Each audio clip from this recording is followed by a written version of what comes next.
ఉత్తరాంధ్ర జిల్లాల పర్యటనలో భాగంగా రాష్ట్ర రవాణా యువజన క్రీడా శాఖ మంత్రి మండిపల్లి రామ్ ప్రసాద్ రెడ్డి విశాఖపట్నంలోని ఆర్టీసీ బస్ కాంప్లెక్స్ ను సందర్శించారు. కాంప్లెక్స్ లో ప్రయాణికులకు అందిస్తున్న సేవలను అడిగి తెలుసుకున్నారు. నాణ్యమైన ఉత్పత్తులు ప్రయాణికులకు అందించాలని పలు దుకాణాలు, హోటల్ నిర్వాహకులకు మంత్రి సూచన చేశారు. అనంతరం మంత్రి బస్ కాంప్లెక్స్ లోని హోటల్లో అల్పాహారం తిని టీ తాగారు. బస్సులో ప్రయాణికులతో ముచ్చటించారు. ఈ కార్యక్రమంలో ఆయన వెంట రీజనల్ చైర్మన్ దొన్నుదొర, ఆర్టీసీ అధికారులు ఉన్నారు. ఆంధ్రప్రదేశ్లోనే ప్రఖ్యాతిగాంచిన క్యాంపెయిన్ పార్సల్లో ఉన్నాయి. మన రాష్ట్రంలో 80 సెంటర్స్ ఉన్నాయి. 80 సెంటర్లో కూడా డోర్ డెలివరీ చేయడం జరుగుతుంది. లాస్ట్ 3 years నుండి కూడా ఈ క్యాంపెయిన్ చేస్తాం. ఈ రోజు డోర్ డెలివరీ క్యాంపెయిన్ ఈ రోజు నుండి ఎక్కువ డోర్ డెలివరీలు అన్ని కూడా క్యాంపెయిన్ చేసి స్టేట్ వైడ్ గా ఈ రోజు మంత్రివర్యులు అందరూ కూడా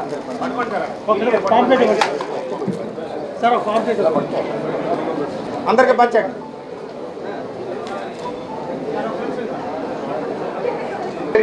అయింది డోర్ డెలివరీ, దాని అందరికీ విశాఖపట్నం నుండి మంత్రి. ఈ కార్యక్రమంలో పాల్గొన్న ఆర్టీసీ యాజమాన్యానికి, ఇక్కడికి విచ్చేసిన ప్రయాణికులకు, పాత్రికేయ మిత్రులకు ప్రతి ఒక్కరికి ఈ మహోత్సవంలో ధన్యవాదాలు తెలియజేసుకుంటున్నా. ముఖ్యంగా ఈరోజు ఏపీఎస్ఆర్టీసీలో భాగంగా అయిన కార్గో సర్వీసెస్ ఏదైతే ఉందో దాన్ని ప్రజలకు అందుబాటులో తెచ్చే విధంగా, ఇంకా సంపూర్ణంగా ప్రజల పక్షాన పనిచేసే విధంగా ఈరోజు డోర్ టు డోర్ డెలివరీ సర్వీస్ను ఇక్కడ వైజాగ్ ద్వారకా టెర్మినల్లో ప్రారంభించడం జరిగింది. ముఖ్యంగా ప్రతి ఒక్కరికి తెలుసు, ఆంధ్ర రాష్ట్రంలోనే ఏపీఎస్ఆర్టీసీకి ప్రజలకు ఒక విడదీయని అనుబంధం ఉంది. కుగ్రామాల నుంచి పట్టణాల వరకు పేద ప్రజల కోసం, అలాగే ఎవరైతే విద్యార్థులు అలాగే మన వృద్ధులకైతేనే ప్రతి ఒక్కరికి సేవలు అందించే మొట్టమొదటి సిస్టంలో ఏపీఎస్ఆర్టీసీ ముందంజలో ఉంటుంది. దానిలో భాగంగానే ప్రజాసేవ, అలాగే ప్రజలను వాళ్ళ గమ్యస్థానాలకు చేర్చే విధంగా ఏపీఎస్ఆర్టీసీలో రాబోయే కాలంలో ఈ ప్రభుత్వం కొత్తగా ఏవైతే సౌలభ్యంగా ప్రజలకు ఉంటాయో ఆ చర్యలన్నీ తీసుకునేదానికి ముందుకెళ్తున్నాం. దానిలో భాగంగానే ఈ కార్యక్రమాన్ని కూడా ఇక్కడ ఏర్పాటు చేయడం జరిగింది.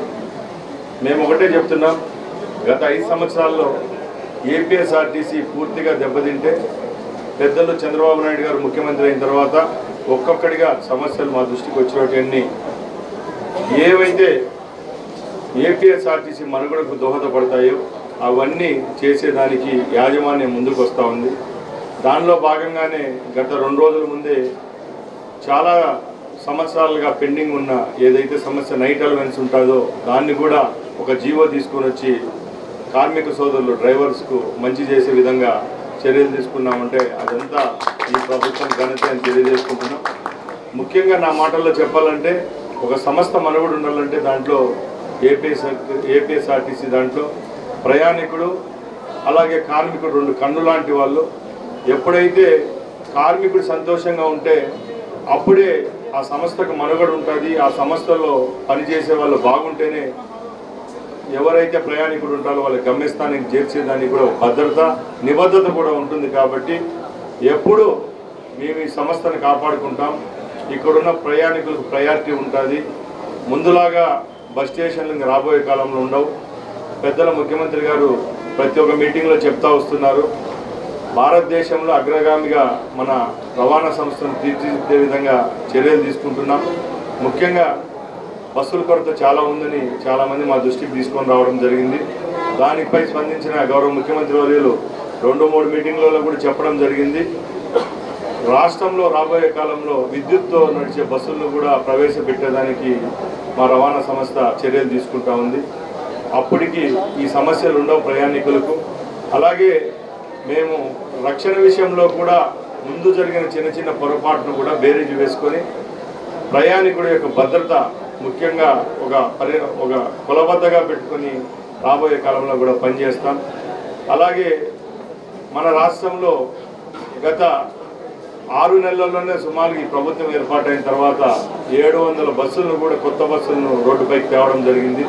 ఇంకా ఒక 550 బస్సులను కూడా అతి త్వరలోనే ఏపీఎస్ఆర్టీసీలో చేర్చేదానికి సిద్ధమవుతున్నాం.